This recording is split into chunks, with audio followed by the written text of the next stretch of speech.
Hey everybody, Josh Sigurdson of World Alternative Media here for another episode of WAM News Live. It's been a while. I have been trying for an hour to go live here because YouTube keeps deleting the videos by themselves, putting them on private in the middle of me trying to stream. In one case it was public and it was on for 3.5 minutes and it reached 0 people out of 114,000 people. So all the fun stuff that I've been dealing with lately here at WAM. According to my YouTube thing right now, everything's frozen. So there's always a problem here. We have been dealing with one issue after another here at WAM. It's been really frustrating. I have no idea if anyone can hear me right now. But make sure to write below, comment below, say something to me. I'm looking at my other laptop here, and now it's starting to work. Okay, so good. Hopefully people can hear me. It's been very frustrating. I'm sick for the third time in 4 weeks. Mostly just because I've been working twice as hard as usual. No matter what vitamins you take, how well you eat, if you're stressed out enough, your immune system will shut down and you'll have problems. Another thing that I find kind of odd right now is that the quality of video is really bad in the live stream. Oh, you can bring it up to 720. Okay, because I'm using an HD camera. I see a few comments now. James Crowley says, yes, I can hear you. The boy 26 says, what's up? What's up? Just trying really hard to actually make this live stream happen. Been trying for about an hour now. Anyway, it seems like we're getting some comments. 6 people out of 114,000 people are watching. So hello, 6 people. You got through the algorithm black hole. So that's fun. But yeah, we're gonna look at some news today, break down as much as we can, and then we'll take some questions and everything. But yeah, I needed to get something done because I've been not well. It's just been 4 times being sick in 4 months, 3 times in 4 weeks. It's very strange. I usually get sick once every year and a half or so, and it's like the same cold every single time too. So it just keeps coming back and hitting me. So it hasn't been fun, but nonetheless, the show must go on. We must do this. We must get our message out. I'm trying to read a few of these comments here. It's happening. Lots of people saying religion, blah, blah, blah. I am in London. Hi, hello. Anyway, so let's get to the news. I'm going to break down a few stories, Tim Pool style. We're going to look at some articles. I have nothing prepared, but we'll do whatever we can here. And let's go for this. So a lot of these videos are going to be broken down afterwards into separate reports because I just don't have time to edit and do a whole bunch of stuff today. It's been a really crazy few weeks. I love what I do and I love being able to go places and I love being able to do things, but when YouTube is not allowing me to do things, they're shutting me down. I'm reaching nobody. With 2 times of videos, I'm reaching 1/3 of the viewers, so 1/6 per video. It's really frustrating and it makes me have to work. I was already working 17 hours a day, so working on top of that nonstop, it's a little bit crazy. So for those interested, I have to do it. I have to show people. I got a Bitcoin address here. For those that want to help me stay alive here, it's really getting to the point where it's like chest pains and being sick 24/7 and all that fun stuff that's been really hard to deal with. So I give people the option. It really does help a lot. So anyway, we're going to get to some news stories here. I just see that we've got 17 people watching according to YouTube, though they're usually wrong and they usually cut out views or whatever. Make sure to press like on the video. Helps us get somewhat through the algorithm that is really hurting us lately. But anyway, let's look at some news articles. So actually, we'll get to that one after. This one's interesting. This article is from the New York Post, and as the article says, New York City is edging towards financial disaster, experts warn. And as the article goes into, New York is careening closer to an all-out financial bankruptcy for the first time since Mayor Abraham Beame ran the city more than 40 years ago, experts say. As tax-fleeced businesses and individuals flee in mass and city public spending surges into the stratosphere, financial analysts say Gotham is perilously near total fiscal disaster. Gotham, okay. As it continues, long-term debt is now more than $81,100 per household, and Mayor de Blasio is ramping up to spend as much as $3 billion more in the new budget than the current $89.2 billion. And I quote, if I can get this thing out of the way, there we go.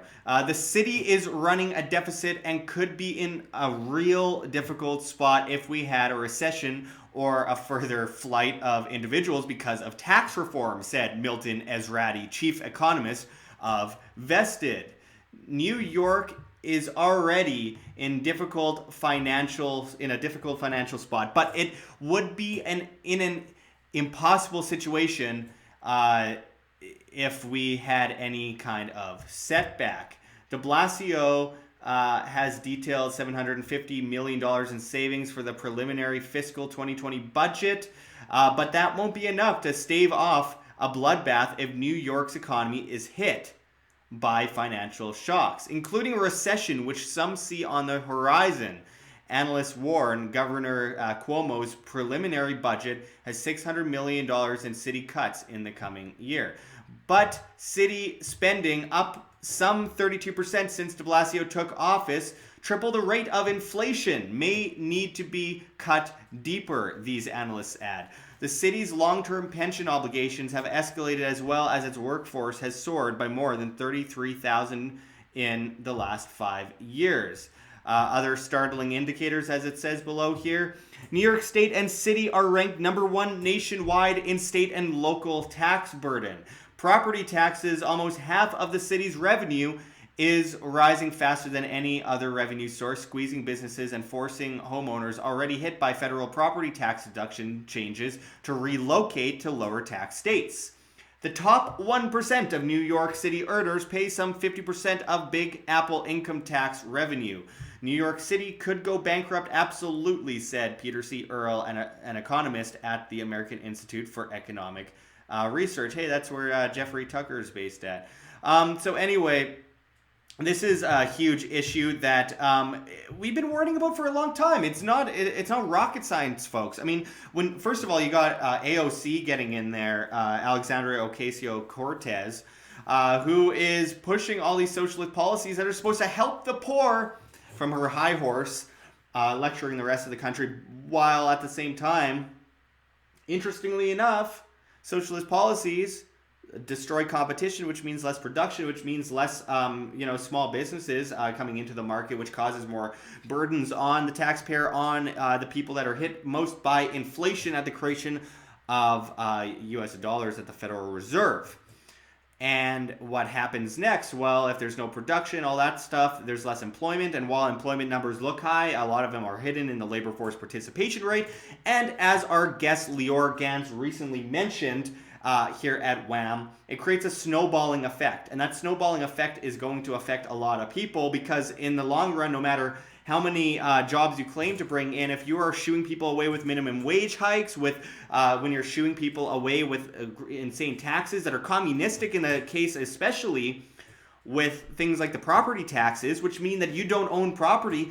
Look, they are centralizing a problem created by centralization. They are creating the problem, reaction, solution mentality, etc. forever. This is a problem of government and nothing else. But the government comes in and tries to save the problem or stop the problem by creating more of a problem. And this has been going on forever. And New York is a lost cause. It needs to fall. It needs to crash. It needs to burn for this, for people to start over from a free market level, for people to be educated by results of this problem of centralization to a great extent. And you need to see, kind of like a Venezuela. In Venezuela, the good thing about it, and the one good thing about that a traumatic, horrible event of hyperinflation and centralization and government, and of course intervention and totalitarian governments on their end as well, is that people were forced out onto the streets to barter and work on the free market outside of the government and go, screw you, government, trade cryptocurrencies, Dash especially. They were forced to do it because they had no choice. And when people have no choice, sometimes they learn a bit more than, just listening to what the news says, listening to what these Marxist professors say, these so-called experts that have badly missed every economic indicator in the past and continue to act as if they know what they're talking about, misleading people, pushing them into debt servitude right where the banks and government want you, the people.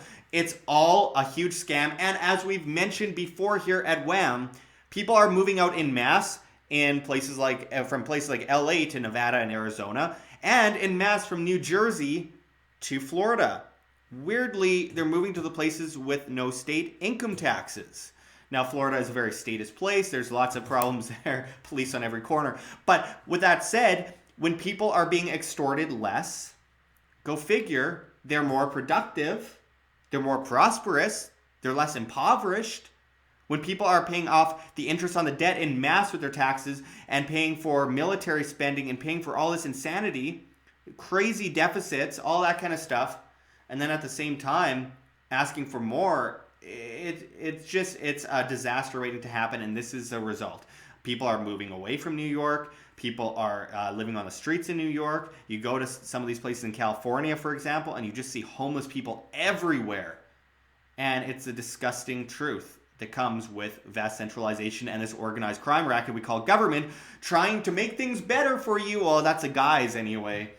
And it fools a lot of people, and it's very unfortunate, and this is why we need to keep working hard to explain freedom and individual responsibility and all the solutions, which there are more of than there are problems. So again, thank you for watching this report, and we will be back with much more. And now back to just talking to people here. I do have a super chat that came up here, so I do want to check that out. It happened while I was doing... Aaron Honch, okay, not the crypto couple, long story. She says, you're not going to get better up in Winnipeg, don't you know? Yeah, I know. Thanks for the $10. And Kingsley, the other part of the crypto couple, say, Josh loves Miami, by the way, total beach bum. Yeah, right. These guys, I went to Miami with them, and they're just on the beach the whole time. I appreciate the $10 and the $10. Very much appreciate it. But yeah, Florida is just so full of police. It's ridiculous. You can't go anywhere without just extortion rackets everywhere you go.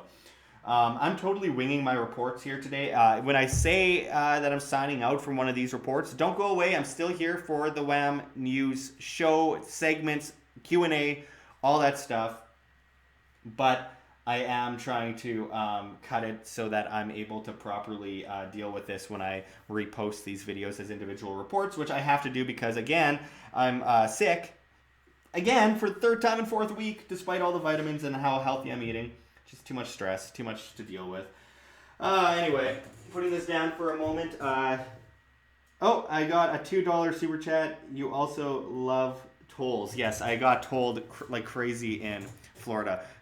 Taxpayers are extorted to pay for these roads that are completely inefficient and bad, and then I'm getting flashed everywhere I go in Miami. So annoying. I got fined a ridiculous amount of money that they sent in the mail to Canada while I'm in the States, and then I'm like getting late fees on top of it. It's always something. Anyway, we're gonna get to more right away. I'm sorry if I missed any super chats. I'm gonna look afterwards after this next report, but I got to get on to the next story. So let me just get this ready and all ready to go here. Let's see here.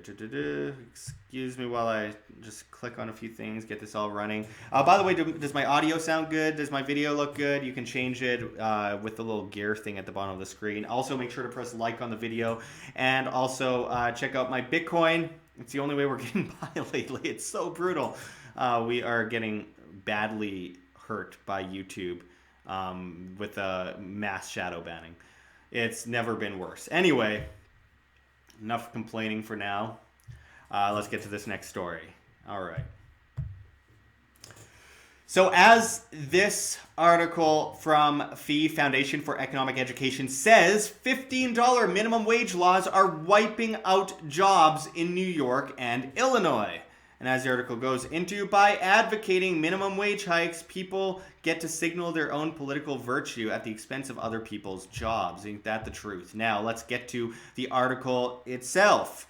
As the article goes into, big minimum wage hikes wipe out a lot of jobs. Illinois recently enacted a $15 minimum wage, a large increase in the minimum wage that will be phased in over several years. And businesses are already announcing plans to close up, move out of the state, or curb their expansion in the state. The Daily Gazette and Sauk Valley Media provide the example of Hoppers Poppers. Whatever that means, I must be missing something. As they say, after a little more than 2 years downtown, Hoppers Poppers, the business, and the building it's in are being put up for sale, the owner said. Ryan Hopper also closed his Sycamore shop this week, citing Governor J.B. Pritzker's approval of a statewide $15 minimum wage increase. 3 months ago, he and his wife, Stephanie, were considering adding a third location in Roscoe, which would have brought him closer to his 5-location goal. But he said the minimum wage hike and Illinois' notoriously high property taxes solidified the decision for his family to continue their business ventures outside Illinois. It's absolutely ridiculous. We'll go into this a bit more in a moment. But anyway, as it goes on to say, jobs are being lost in New York, too. New York City experienced its worst decline in restaurant jobs since 9/11 after a $15 minimum wage there was enacted. The city saw its sharpest fall in restaurant employment in nearly 20 years. Its 40% increase in the minimum wage was phased in over a 2-year period, but substantial job losses are already evident. As John Miltimore of the Foundation of Economic Education notes, restaurants tend to operate on famously low profit margins, typically 2 to 6%. So a 40% mandatory wage increase over a 2-year period is not trivial. Yeah, and actually, I just want to butt in for a moment there. A friend of mine who has worked in the food industry for a long time was talking about, because I was thinking a long time ago, maybe it would be interesting to open a restaurant. And he's like, don't do it. I've been in the food industry most of my life. Bad idea. Restaurants do not make money. And especially in places where there's crazy minimum wages. But anyway, let's get on to more here. As it says, in response to the minimum wage hikes, New York City restaurants did what businesses tend to do when labor costs rise. They increase prices and reduce labor costs. Who would have thought, or reduce labor staff and hours, same thing. For example, Lolito's, a popular restaurant on Bayard Street, recently raised its menu prices 10 to 15%, Eater New York reports. Guess what? People end up paying more for things. That's what happens when you centralize everything and raise prices and push people out of work and make people more impoverished and dependent. Anyway, let's go on. A New York City Hospitality Alliance survey also showed that 3 out of 4 full-service restaurants said they plan to reduce employee hours. Nearly half of those surveyed said they plan to eliminate some job positions in 2019. As Miltimore notes, several other states have passed or are in the process of enacting a $15 pay floor, and New Jersey recently enacted a $15 minimum wage. The increase will be phased in over several years, joining California, Massachusetts, and New York. The Maryland House of Delegates passed a $15 pay floor on February 27th. The District of Columbia and some cities such as Minneapolis and Seattle and Minneapolis also have $15 minimum wage laws. We'll get into a bit more of this in a moment, but I do want to mention real quick here the obvious, which is that when you centralize these things, when you you force these businesses to basically obey these crazy regulations and rules and legislation, what happens is that they're forced to lay off people because they can't compete. And guess who can compete? Guess who is able to compete? McDonald's, Burger King, all these other things. And now, well, we could talk about automation, and now automation isn't a bad thing. Statistically, it actually creates more jobs than it kills long term, as we've seen since the 1990s. And it also helps with mortality rates, etc. But the point is, when you regulate these things, well, McDonald's can afford to do it. They can get the self-checkouts. They can get robots handing people food. They can get robots making hamburgers and flipping hamburgers, and the less important jobs go away. That's a market. But the issue is that most restaurants cannot keep up with that, except for in certain places. Now, if you look at places, for example, like Nevada, no state income tax, very few regulations, very low taxes. They aren't forcing up the minimum wage yet. And waitressing is one of the most profitable jobs in the state. It's people make a fortune at it, and strippers and stuff like that. But nonetheless, huge tips. People are spending more, etc. And it's less extortion. It's more voluntary taxes, like gambling away all your money stupidly. But anyway, you get the point. We see all these businesses going under this virtue signaling of the left, saying that we need to raise, minimum wages in order to help the poor. Well, no, it means less poor people have jobs. The price of living still increases. The money doesn't go as far. Costs go up. Everyone ends up paying for it equivalent, if not more, eventually. And it's just basic economics, which, speaking of basic economics, let's look at the rest of this article here. As it says, a $15 minimum wage ignores basic economics. And as it goes into, the abstract idea of a living wage is so powerful that politicians and even voters are willing to sacrifice real people in the pursuit of it. Politicians have admitted that these radical increases in the minimum wage make no economic sense, even if they make for a moralistic political soundbite. In signing California's $15 minimum wage into law, California's Jerry Brown said that economically minimum wages may not make sense, but morally, socially, and politically, they make every sense. Okay, that's a strange quote.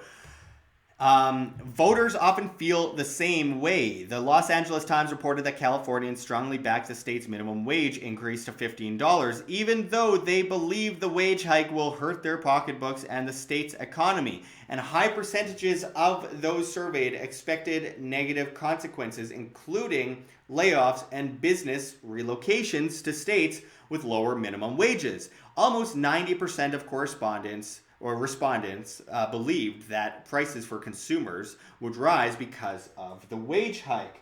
And as it continues to go on here, by advocating minimum wage hikes, people get to signal their political virtue at the expense of other people's jobs, as I mentioned earlier. 72% of economists say that a $15 minimum wage is a bad idea.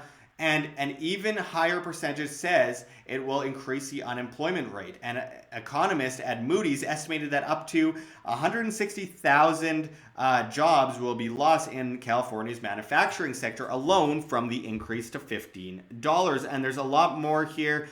We'll go into a bit. Yeah, I'll finish it, whatever. Higher minimum wages hurt the government. Raising its own minimum wage costs a state critical tax revenue and constitute unilateral disarmament in its competition with other states. Job losses and business failures from minimum wage hikes reduce state revenue. Meanwhile, much of the benefit of the wage hike to low-income workers who manage to keep jobs at the increased minimum wage is lost due to increased federal taxes and reduced federal earned income tax credits and food stamps, as a writer noted in the Wall Street Journal in 2016. The tax implications of going from a $10 to a $15 an hour minimum wage are fiscally very significant. For a family of four with both spouses making the minimum wage, their federal tax will increase from $4,106 to $7,219. Payroll tax will increase from $2,579 to $3,869. Their earned income tax credit, EITC, will be reduced from $596 to $0. And the $2,400 food stamp credit will be lost.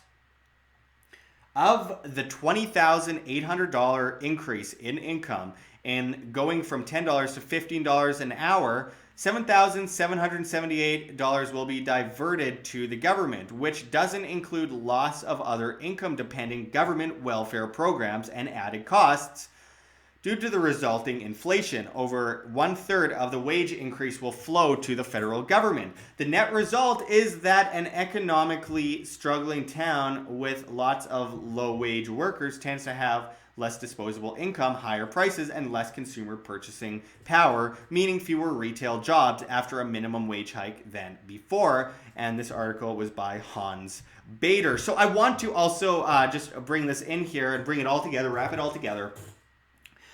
It's interesting that at the same time as, yeah, it might hurt the government to a certain extent, it hurts the taxpayer a lot, and it also it hurts businesses, it destroys the market, it destroys competition, pushes people out of work, and what does that do? It makes people dependent on government, puts people into debt, puts people into poverty.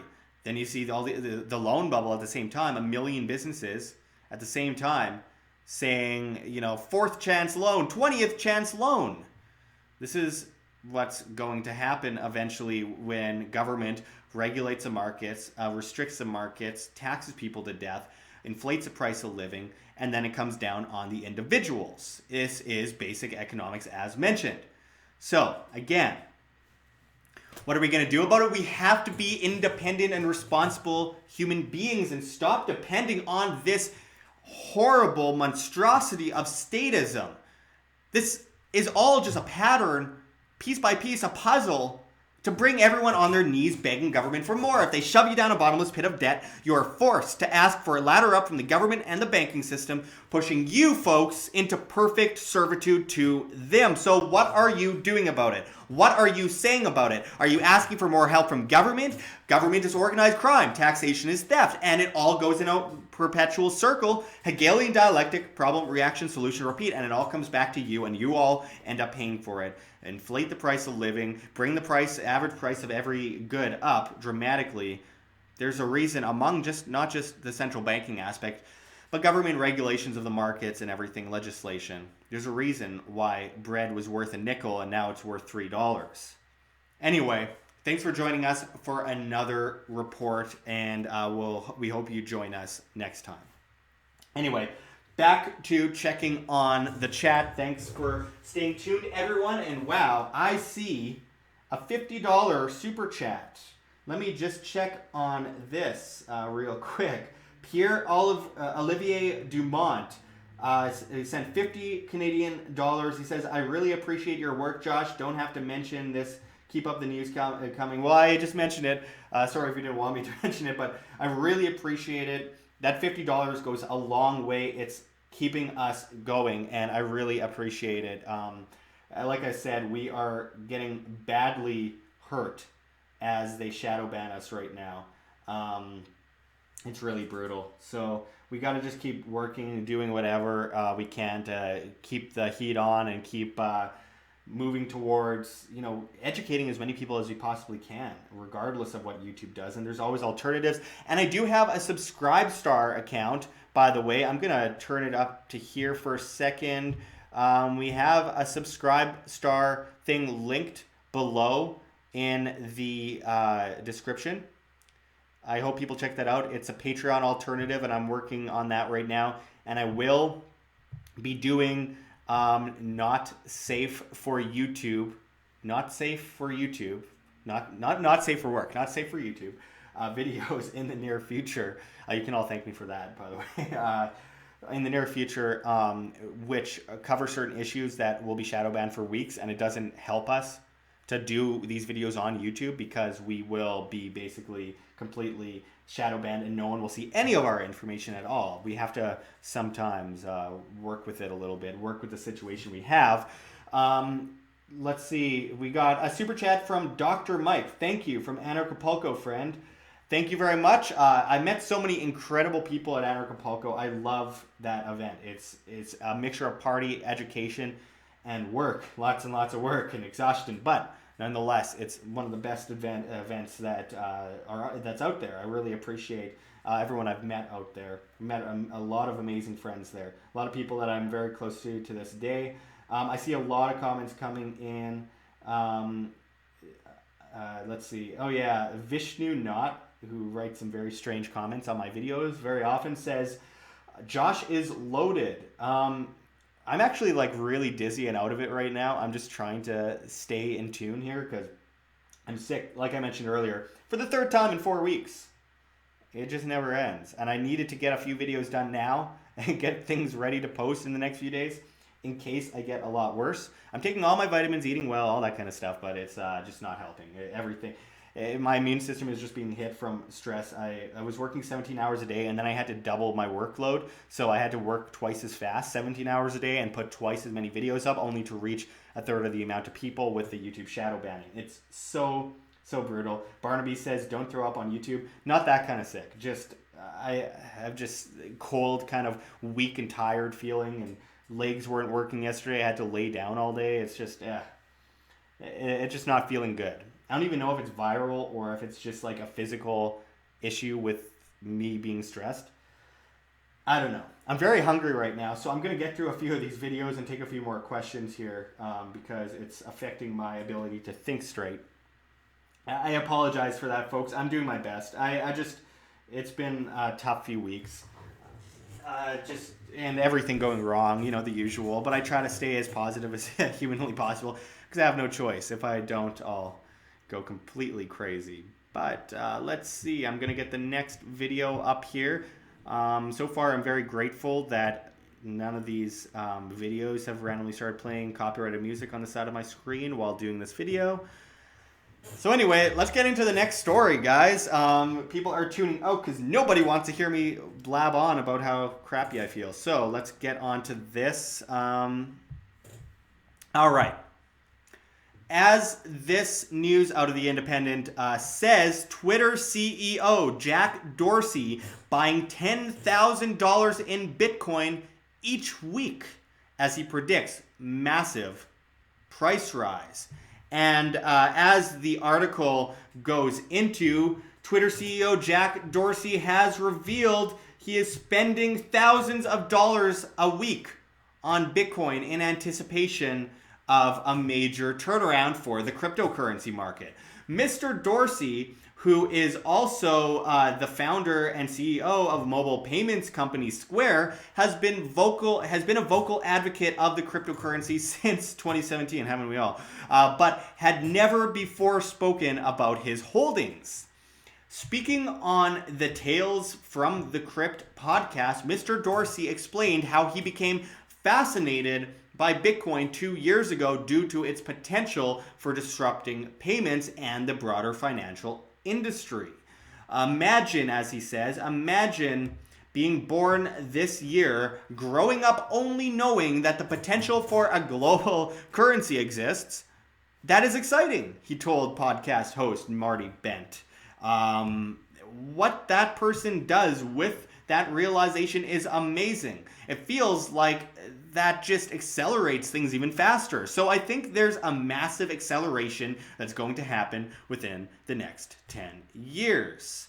And as it goes on to say, during the 30-minute interview, Mr. Dorsey revealed that he had maxed out the $10,000 spending limit on his company's application, Cash App, in recent weeks.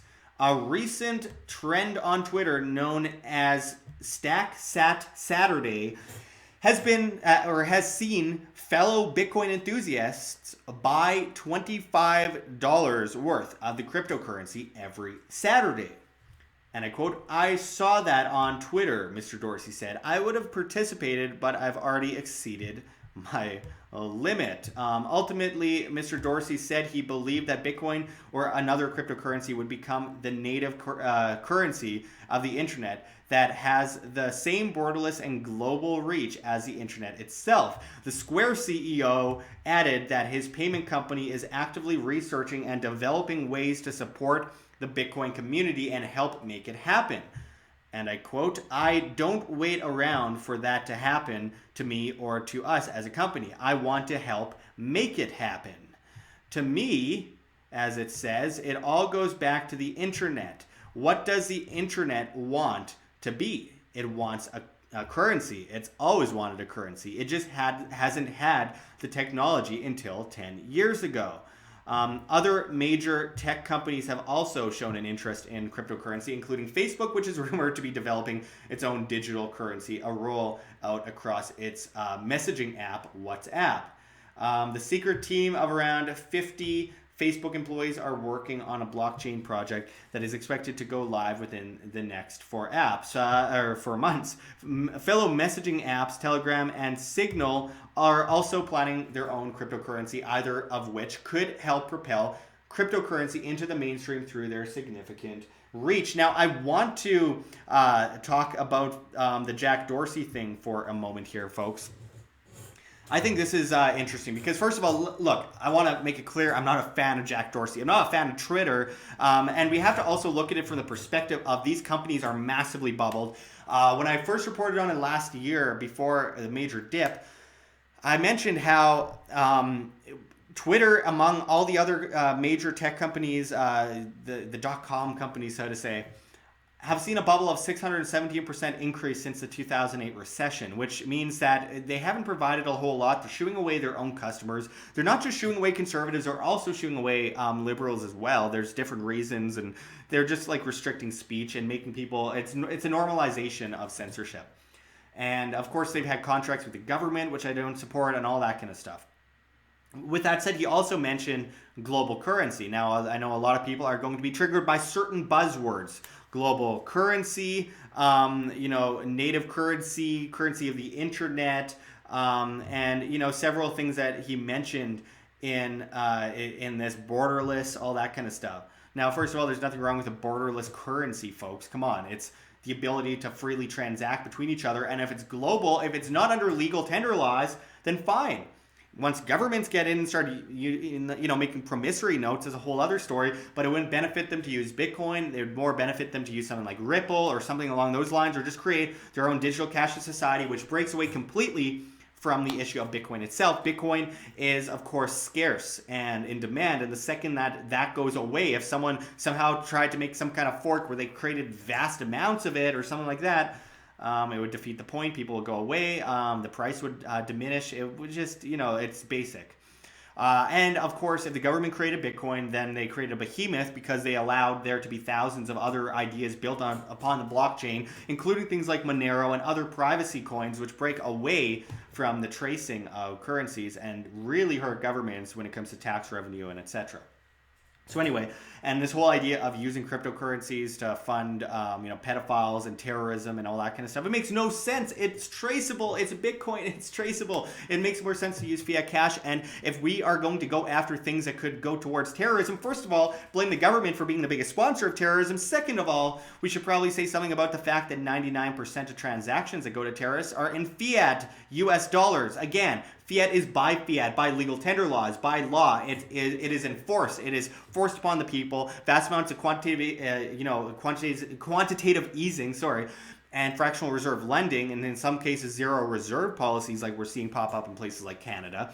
And what does that lead to? Well, that leads to vast amounts of debt, and then people pay the interest off the debt with their tax dollars. There's a difference. You can use a blockchain to enslave humanity if centralized. You can use a blockchain to overthrow that which enslaves humanity if decentralized. There's differences between the ideas of digital. Just because something's digital doesn't mean it's good. There's a CIA website, and then there's, YouTube, where we can exchange ideas, at least not as much as we used to, but to a great extent, or a cryptocurrency website, STEEMIT, Bit2, BitChute, etc.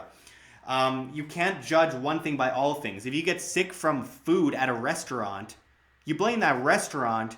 You don't blame the food itself and stop eating.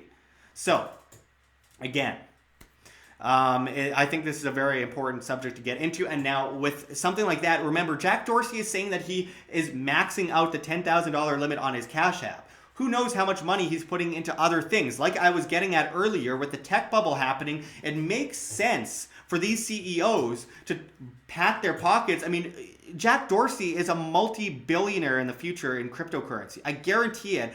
He is putting a lot of money into cryptocurrency. And what does that tell us? If the people that are infringing against us, if the people that are working against our free will as individuals are doing this stuff, what should we do as individuals? What should we do to protect ourselves. And that doesn't just include cryptocurrency, that includes gold and silver as well. So I think this is a very important point to make. People don't understand the differentiations between China's cashless society and the horrible coercive nature of it. And then, of course, you know, individuals transacting on the free market with decentralized cryptocurrencies that are scarce like gold and silver, have demand and are about the subjectivity of value, which of course everything is subjective, nothing is intrinsic, because for it to be intrinsic means a magic number is floating over it and everyone has to accept that. People put numbers on things. Value comes from perception, and that perception might be adopted overall. But for example, if you were to trade, go back a few hundred years with colonists and the pearl trade, you know, a lot of these native tribes, they're like, I don't want these pearls. They're throwing them into a pile and burying them. They didn't care about them. And then these white settlers or colonists or Spanish colonists, etc., came over and they said, hey, we'll give you this really terrible amount of, this small amount of money for it. They're like, sure. And then those colonists went out and sold it and made insane amounts of money. So I think it's important to make note of all that.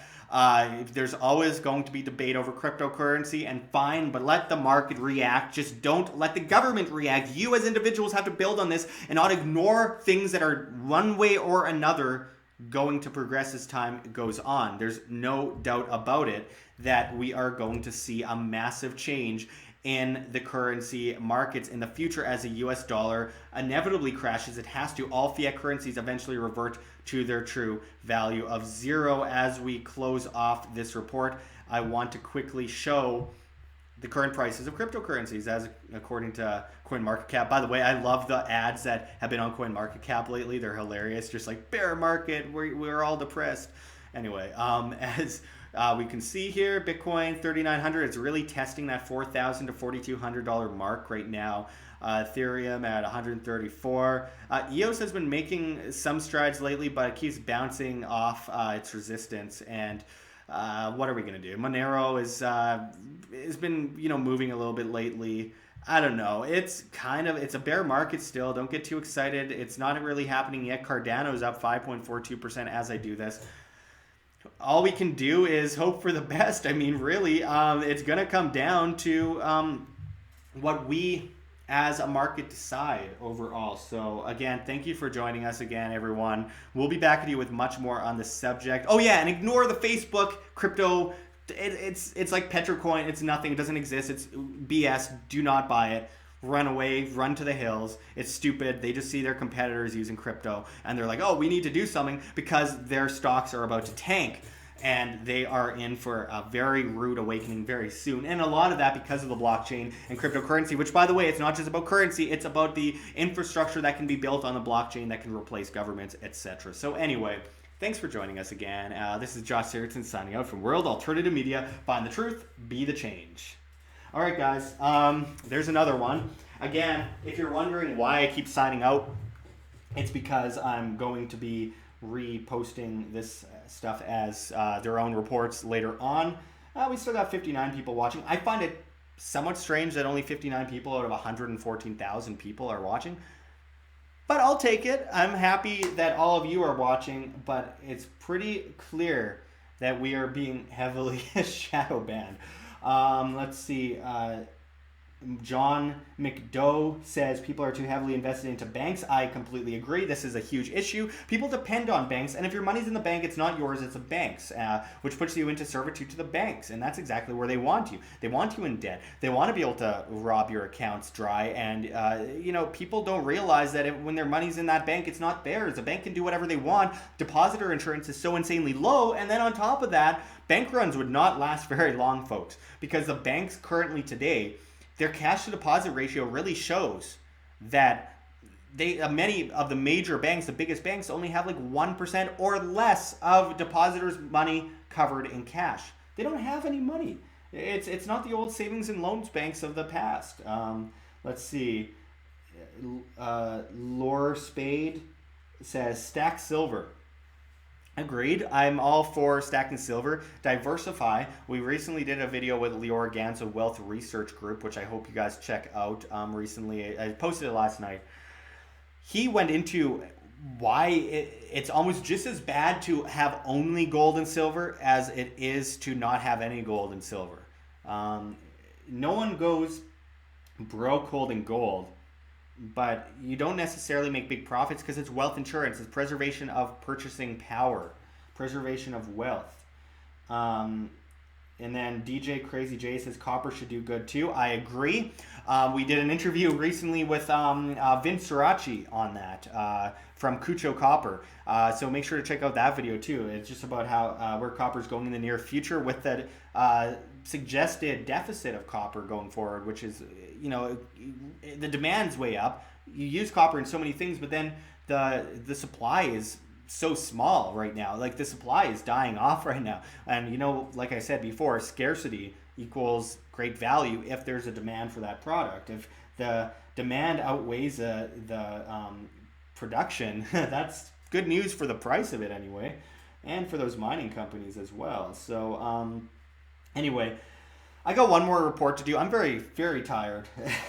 Like I said, I'm sick, so I'm gonna try my best here to stay alive for the rest of this report, for the rest of the show.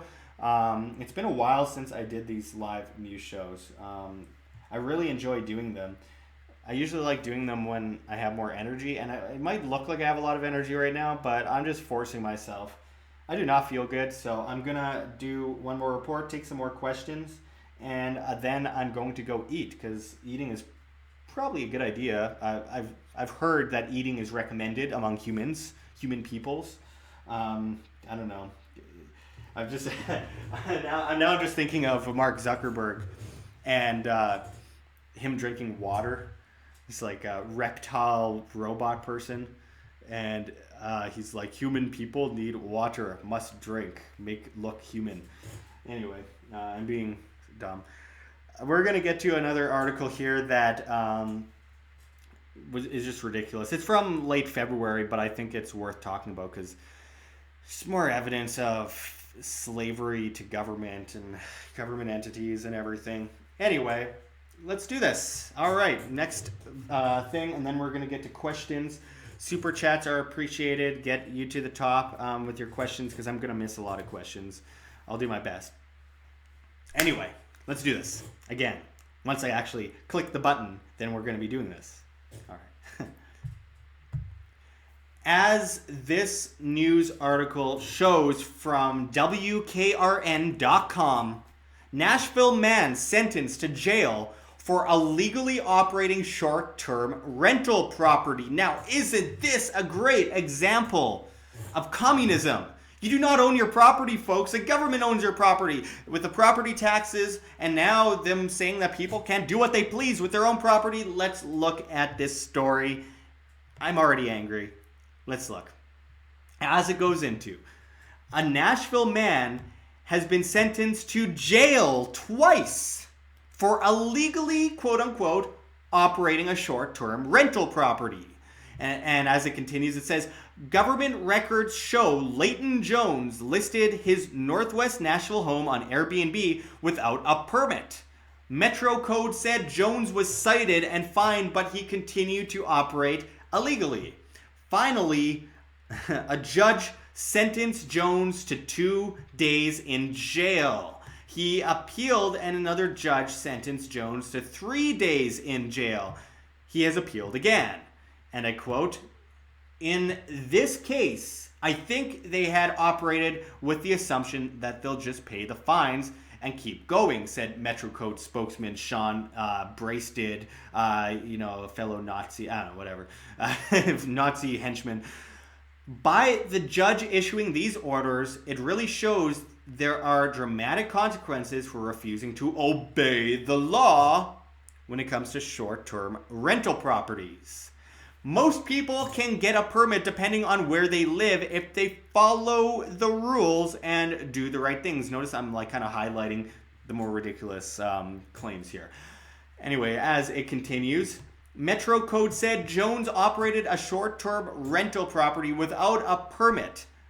There is no record that he applied for a permit. News spoke with Mr. Jones, who said his house was for sale and then hung up without providing any further clarification. In Nashville, if you operate without a permit and are cited, you cannot apply for one for 3 years. A date has not been set for Jones' next court appearance. This is absolutely absurd, folks. Most of us see that. Most of us realize that. But for those that don't realize that, let's just talk about this for a second. You buy a property. That property is yours. You own that property. Property is one of the most instrumental, most important parts of individual freedom. Life, liberty, property. It's all defended through responsibility of, the individual, of course. But with that said, there's an organized crime racket that is stealing people's money, extorting people, creating rules that they enforce at the point of a gun and then force you into a cage if you disobey. Sounds worse than most organized crime rackets, to be honest. Government has killed hundreds of millions of people over time, but that's another story. The fact that you, on your own property, can't invite people to stay in your house and them give you cash exchange, that's just an exchange. That's capitalism. That's freedom of interactions between 2 individuals, 3 individuals, whatever. It's absurd. I mean, this is fascism. This is a fascism that the left so often throws at the right, and I'll give them this. Many people on the right are unwittingly fascists. They agree with fascist ideals. It's a statist, collectivist complex that both sides are ingrained in. But with that said, we have all these leftists just throwing the word fascist and bigot at everyone. Now, they are supporting something, because this is a very leftist policy overall, that is fascistic and communistic. It's fascio-communistic, to tell people that they, on their own property, can't invite someone onto their property, which goes with the same saying as the left actually makes when it comes to the border policies. I'm not allowed to invite my Muslim friend onto my property from Syria without them going through the government. It's funny how people pick and choose their statism. It's funny how people pick and choose their dependency. This is another example of the hypocrisy of both sides. Individuals should be able to invite people on their property. Now, they can't go on other people's private property while getting to that place, but of course public property is a communistic ideal that comes from the planks of communism itself, and is absolutely absurd. You stake out land, you make property, you fight for property, you defend property, you buy property, you sell property, and you allow people on your property as an individual who is making an exchange between 2 people. And with something like Airbnb, which is replacing much of the hotel industry, which, by the way, the hotel industry is heavily regulated, and it's one of the reasons that the prices are so high, including property tax, interestingly enough.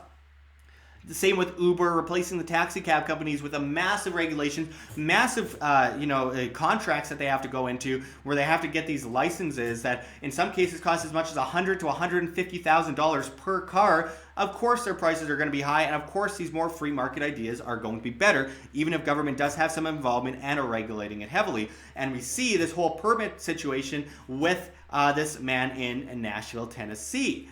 This is a joke, folks, and we should be helping this Leighton Jones guy. We should be helping him, send him a donation or something, get a hold of this guy, help him out. We need to stand for these people, because if you don't stand for them, no one's going to stand for you. You know the saying. We need to actually be more vocal on this, because it seems like a small little thing, but it's all an incremental frog boil to complete collectivism and control of the populace and dependence of the populace as well. That's what it's all about. Dependence, compliance, laying on your back, being on your knees, begging for permission to do things on your own property, do things that don't hurt anyone, do things that are up to you as an individual, and should not have interference from some organized crime racket. Folks, we need to get on this subject more and be more vocal about it, like I said. So, we will continue to cover this issue. We recently covered the issue, I think it was North Carolina, bike laws where you have to license your bike and you'll be pulled over by cops, which pushes up your potential of being beaten and killed by a cop by a lot. And, these henchmen come after you with guns and say, hey, we have a shiny badge, so you're going to jail. We're going to throw you in a cage, and we have the right to kidnap because this badge says so, and all that kind of stuff. And it's just so insanely crazy. And we have allowed this to go so far, and it's so absolutely disgusting that we have allowed this to go this far. Are we slaves? Are we slaves? Ask yourself, are we slaves? Or are we free individuals responsible for ourselves, responsible for our own actions, responsible for our own property outside of this massive organized crime racket that steals our money in order to make us more dependent? It's all under this guise of helping us, but all it is basically pushing us into dependence. Their entire complex only benefits if we are more heavily controlled all the time and more on our knees, more controlled by this massive gang of criminals that have killed more people than anything in the history of mankind, pollute more than anything, steal more than anything, extort more than anything, kidnap more than anything, and then try to white knight their way to the rescue to save us from things that they've created in the first place. It's disgusting. So anyway, thanks for watching, guys. We will be back at you with much more. This is Josh Sigurdson signing out from World Alternative Media. Find the truth, be the change. All right, there we go. Let's see. We got another super chat. Sweet. Always appreciate it. You guys are helping me a lot. Travis Sanders sent a $1 super chat. Thank you very much, Travis. We appreciate it. We can't do it without you guys. We really can't.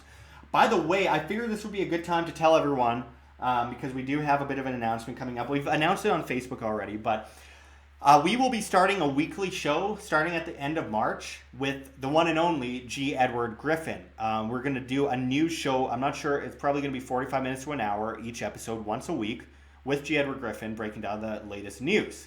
I'm really excited for this. Press for Truth. Dan Dick says thumbnails need more fire. Shut up, Dan. I troll all of his live streams. It's a lot of fun. I encourage everyone to do the same. Sorry, but I get enough of them myself. I'm going to be doing this live show, or not live show, this daily or this weekly, not daily. That's too much work. This weekly show with G. Edward Griffin coming up right away. It's a dream come true because, I mean, G. Edward Griffin is such a huge influence, author of Creature from Jekyll Island, etc. He's such an incredible person, and he's turning 88 years old this year, and you wouldn't know it. He's just so incredibly with it. He's more with it than I am, I'll tell you that much. He's got more energy than I do, and I'm 24. So just big props to him. Darth Shady says hourly. Yeah, I'm going to do an hourly show forever with G. Edward Griffin. He'd probably be able to do that. I could not. I'm not even kidding. That guy stays up till 4 a.m. every night. Every time I get an email from him, it's at 4 a.m. I'm not even kidding. It's insane. So, I'm looking forward to doing it. We're going to be covering the latest news. I'm going to let him talk for most of it, but nonetheless, I'm going to be opening it up and breaking it down, and we're thinking of a name for the show still. Might be Need to Know News. It might be the Edcast. I don't know. We'll figure it out. But Lord Humongous says Josh is a young buck. I'm young. I feel I've been doing this now for 6 years, though, and I've been overall studying this stuff since I was 10, 11, 12. 12 when I realized what I was. But, I mean, I've been doing this for a long time, so I feel older than I am.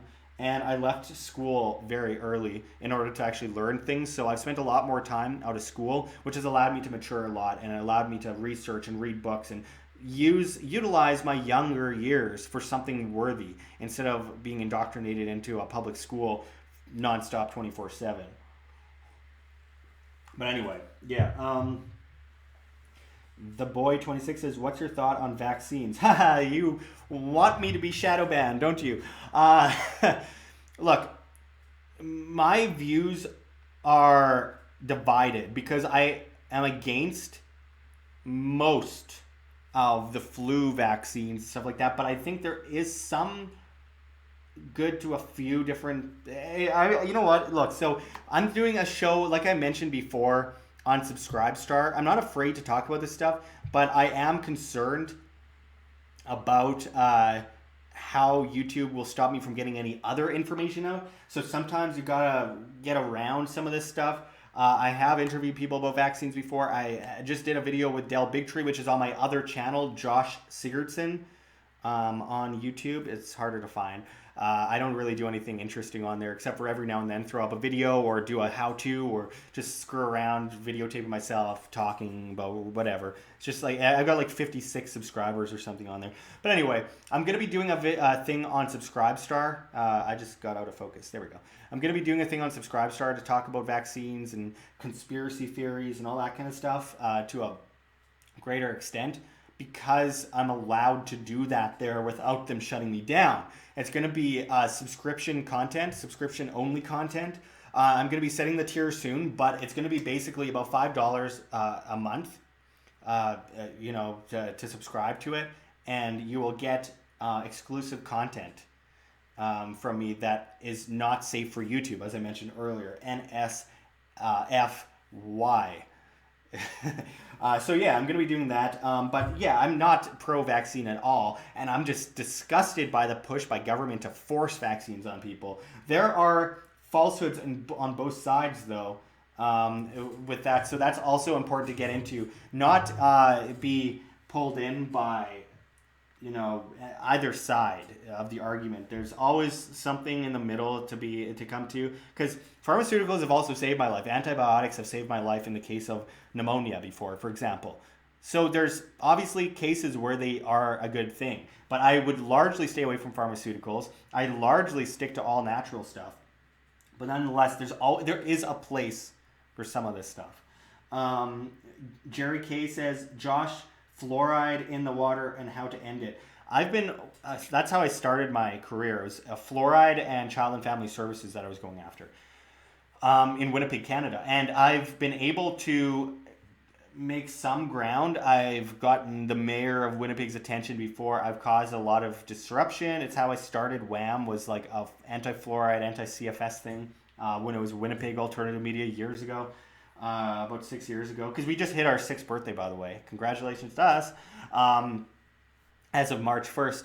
But yeah, I wanted to end the fluoride in the water. I traveled to places where they took it out of the water. I did studies. I did research. I brought it to human rights commissions, and then I realized bringing things to the government that does all this stuff isn't going to do anything. You just have to have individual demand and kind of like a boycott, but more market demand for purified water and stuff like that. And it's crazy because they always say it helps, or it stops cavities and teeth. Meanwhile, the cavity rates are higher in places like Toronto than Vancouver.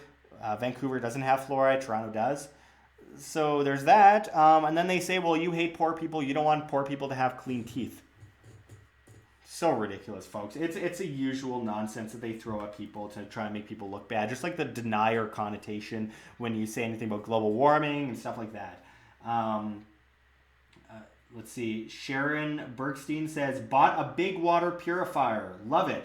Mind sharing what kind of purifier that is, Sharon? I'm always interested in that because it's really hard to get fluoride out of the water. Hydrofluorosilicic acid, that is the industrial byproduct of aluminum and alloy phosphate mining, etc., out of smelters.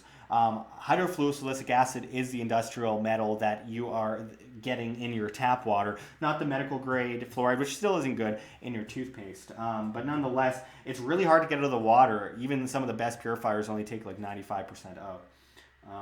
So yeah, man, am I balding or what? I'm like looking at my hairline. I need to stop being so stressed out.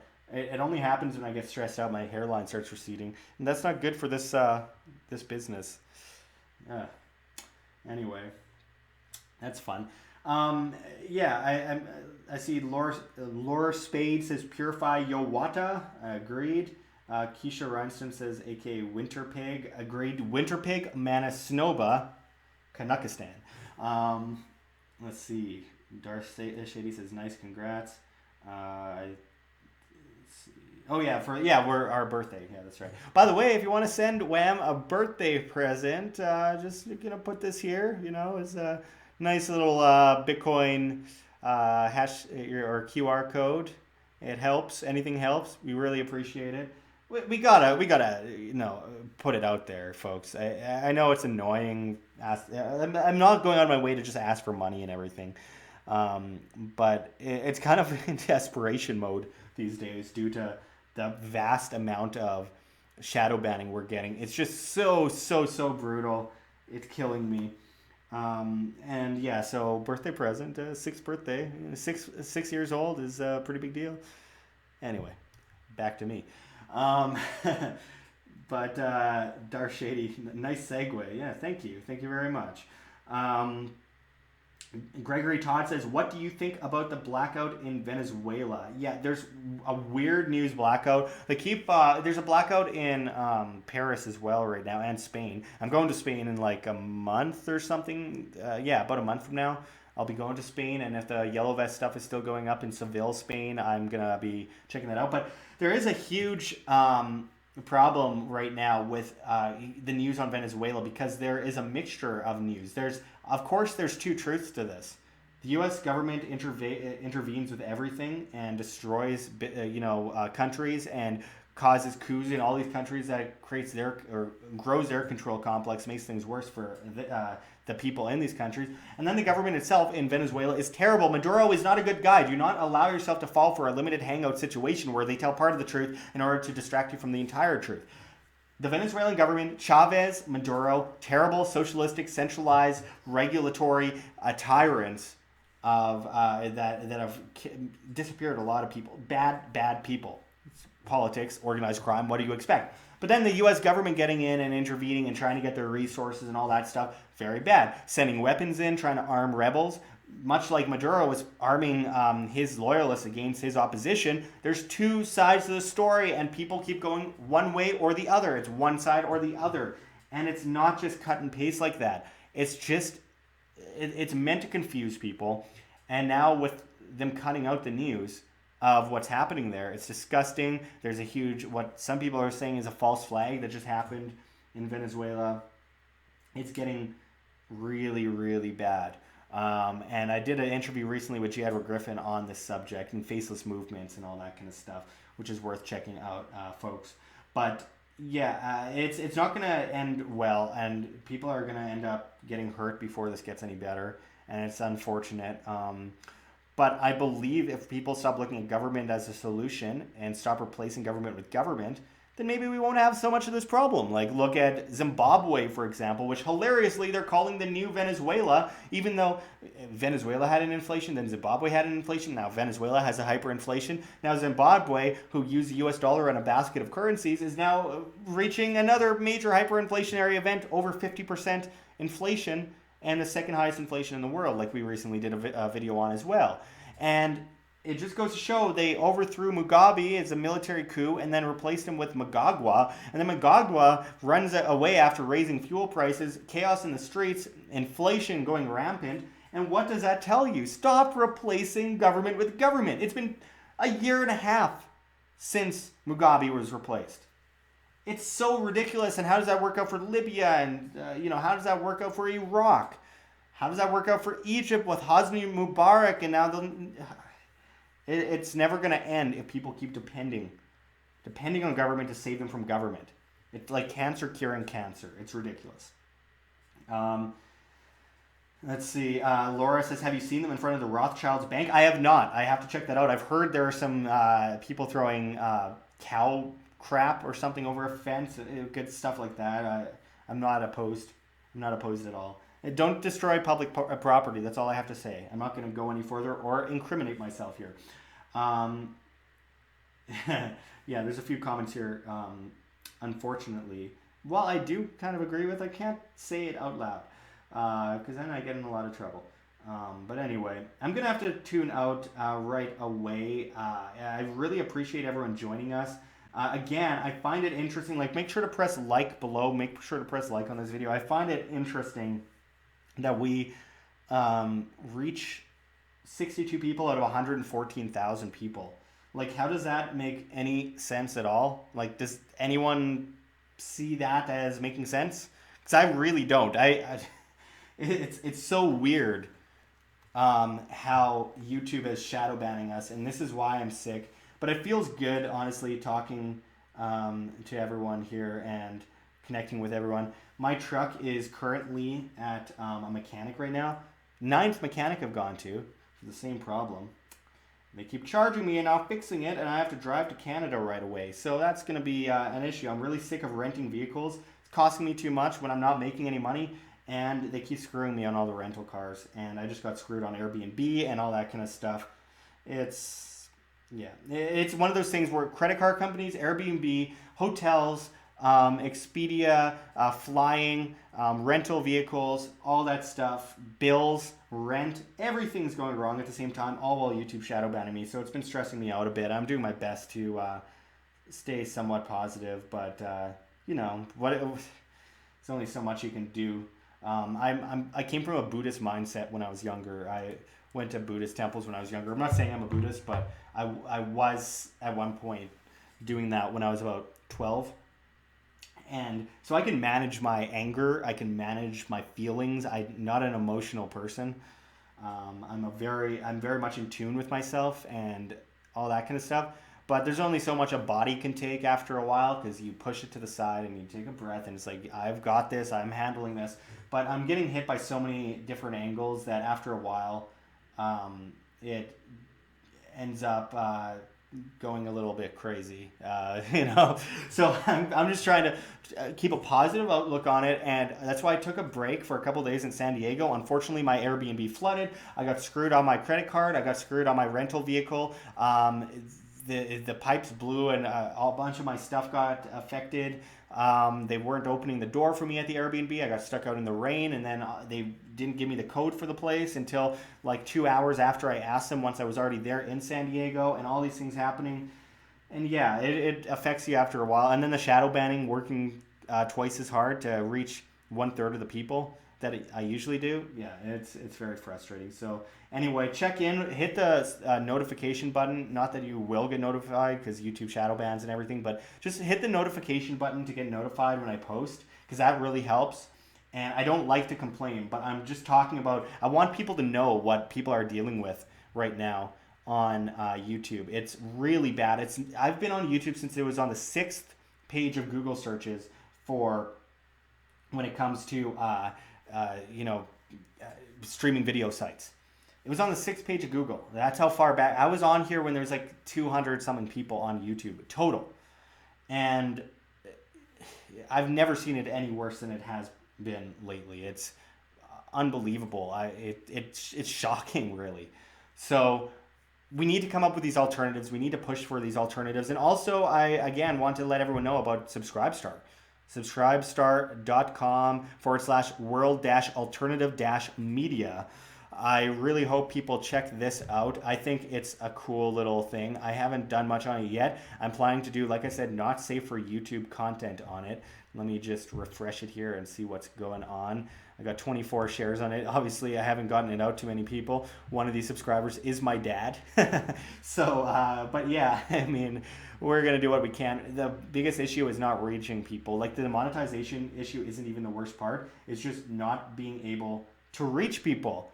That is frustrating. We can get around monetization eventually, but it's not just the monetization. But if they shadow ban you and don't let you reach people, cut you off the side panel, all that kind of stuff, it's really bad. I'm optimistic overall, but people need to know about it. My viewers need to know about it. We need to do something, work on some kind of alternative, work on some way to break out of this. Now, I got a super chat. Let's see here. My eyes aren't very good. Is that pounds or euros?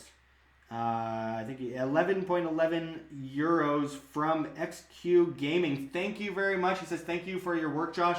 Thank you so much. I really appreciate it. Really always happy to get these super chats. They make a big difference. And you guys are awesome. You guys keep me going. And I'm just forever grateful. I never would have thought when I started this stuff, six years ago with these channels, with the WAM channels anyway. I did stuff before that, but with the WAM channels, I never would have thought that I'd get to I just wanted to tell my truth and tell the truth that I saw and expose information. And then the side effect of viewership came with it. I'm like, whoa, this is crazy. Well, let's utilize this to make the world a better place and leave the world in a better place than it was when I entered it. And YouTube's trying to stop that from happening. But my viewers are keeping us alive and keeping me forever optimistic and hopeful for what comes next. So again, I really appreciate all of the help, guys. I hope you enjoyed the little news segments I did. They're not the highest of quality, but I needed something to post over the next couple of days to reach people, because the live streams don't really reach a lot of people. As you can see, 54 people watching out of 114,000. But anyway, Laura says, I hope all the real estate crashes. It's a bubble. It needs to happen sooner than later, Laura, and I really hope so too. It's sad. It's going to affect a lot of people. It's going to hurt a lot of people. It has a lot to do with central banks, bank manipulation, loans, debt, all that stuff. The massive derivatives bubble worldwide, the banks being bankrupt, all these things play into it.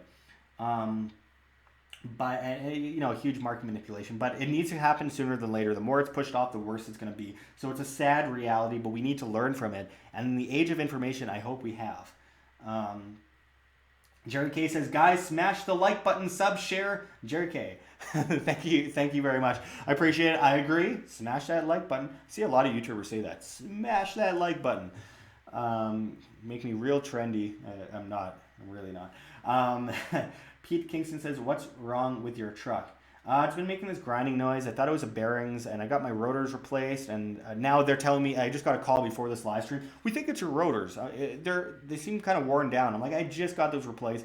Only really happens after I go over bumps, but then it'll happen for days, and then it'll just randomly disappear, and it's like a woo sound when I have my foot on the gas, and it's really frustrating. I don't think it's safe. I've got my tires replaced. I've gone to 8 mechanics, now 9 mechanics to try and get this fixed. I've spent so much freaking money on this, and the problem started the day after I bought the truck. The day after. I brought it to 2 mechanics before I bought it. It's a 2012 Ford F-150.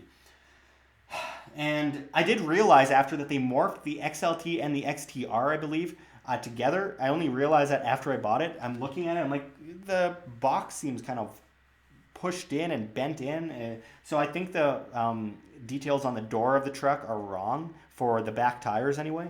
Only right for the front tires. So there's some issues there. But yeah, I've driven the truck from Canada to Las Vegas, but I need to drive it back to Canada right away. And I don't feel safe with it right now. And I've been bringing it to one after the other person. The last time I got it checked, I then drove to Vegas, and halfway to Vegas, suddenly it started making that noise on the highway. And I'm like, man, it sounds like grinding on the tire, like something's rubbing on the tire. And I thought one mechanic mentioned it might be the cover on my suspension rubbing against the tire, like the tire's oversized or something. I don't know. We've gone through so many things. I spent so much. I bought new tires. I've replaced so many things, and nothing changes. I still haven't gotten to the fact that there's a sensor problem and the air intake valve and everything, and heavy revving sometimes when I start it. I don't know. It's fun of dealing with vehicles. I'm sure literally most of you know what I'm talking about. So yeah, it's pretty bad. Let's see. I can buy acres in Colorado for $5,000. Lord, humongous. Yeah, but then you have to build on it, and then the government comes after you and extorts you, like I mentioned in my earlier story. But no, I agree. Property ownership is a good thing, and cash flow is really good as well. Las Vegas is insanely cheap. So many anarchists moving to Las Vegas. I love it. It's happening. But yeah, Pete Kingston says that's insane. Yeah, it's one thing after another. I've gained lines in my forehead, as you can see, in the last 5 or 6 months. I'm getting lines. My hair's going gray. I'm receding. Fun stuff. But I keep on powering forward. I love every moment of reporting to you guys, bringing you guys information. But I do need more editors and more reporters at WAM, so I'm not working 17 hours a day, because it's really difficult. It's really difficult to keep up with. I'm talking with some people right now about them joining WAM as new reporters, and like I said, I'm doing a weekly show with G. Edward Griffin. So I'm really looking forward to that, and I want you guys to all stay tuned for that. Jared K says, Josh, you have 2 people here that are offering you a place to stay when and if you come to Toronto. Them on the live chat and me. I haven't seen that. I think some messages are being hidden from me. Doug209, thank you for the troll comments. Yeah, I really appreciate it. I might be coming to Toronto at some point in the near future. I've gotten offers with Toronto before. I've been to Toronto a few times. I never have like a really big thing to do in Toronto. I've never seen like major, like I'm in Las Vegas right now, and there's so many major events happening in Las Vegas, LA, and then New York. And I don't get brought to Toronto a lot, but I did want to check out this Graham Hancock thing in Toronto soon. But it depends. I'll have to figure that out. I'm probably going to be meeting with Graham Hancock in May, the end of May in California. But that's after, at the end of April into May, I'm going to Frankfurt, Germany for one day, then to Seville, Spain. Believe me, this isn't costing me almost anything because I booked these tickets individually to different places. It's like a few $100s. But I'm going to Frankfurt, Germany, and then 2 days later to Seville, Spain. Then we're going over the Strait of Gibraltar, and then we're going through Morocco, West Sahara, into Mauritania, and we're exploring the Eye of the Sahara. So I'm looking forward to that. It's gonna be crazy. I'm so excited. We're going to be like the second people ever to explore this place as a potential site of Atlantis. As crazy as it sounds, we got videos on it, and it's not as crazy once you actually look into the historical documents, old maps, etc. It's right by the Atlas Mountains, and Atlantis literally is Latin for land of Atlas. So anyway, my crazy maniacal self is going over there with a bunch of people, and we're going to do some exploring. Stephen Cohn sent $21. Thank you very much, Stephen. He says, keep up the great work, Josh. The truth will always prevail. If you want a Vedic astrology reading to see what the F is going on in the sky with respect to your chart/life, I'm happy to chat. Absolutely. I have no doubt that there is some very nefarious stuff going on. It's strange to be sick as much as I am. I think a lot of it's stress. But there are new forms of radiation that's hitting people that has been documented recently, and it's a really big problem. I'm dealing with a lot of that lately, and I don't know, and being on planes so much and around these capsules of germs in the sky, being completely radiated doesn't help either. And just working all the time, it hits you after a while. And Jason Works sent $20. Be safe and keep us posted. Thank you, Jason. Always appreciate it. Again, you guys keep me going. I really appreciate all the help. Those of you that just tuned in, we already did the news segment. I'm just taking the Q&A right now.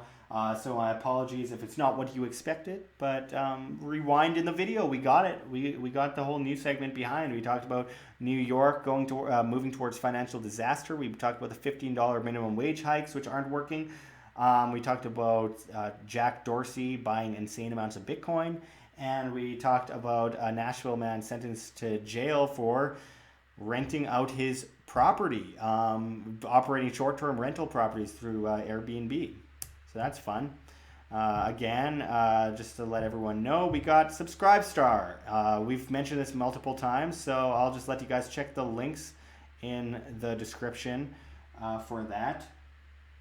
I gotta sign out. My voice is starting to go, and I'm already not feeling well. So I appreciate everyone tuning in. It's been an hour and 22 minutes or so we've been on. Those of you that stood with me all the way, appreciate it. Laura, 5G, agreed. There's something to do with that too. I live very far away from cell phone towers, though. I made sure of that. So bad that my cell phone service is terrible.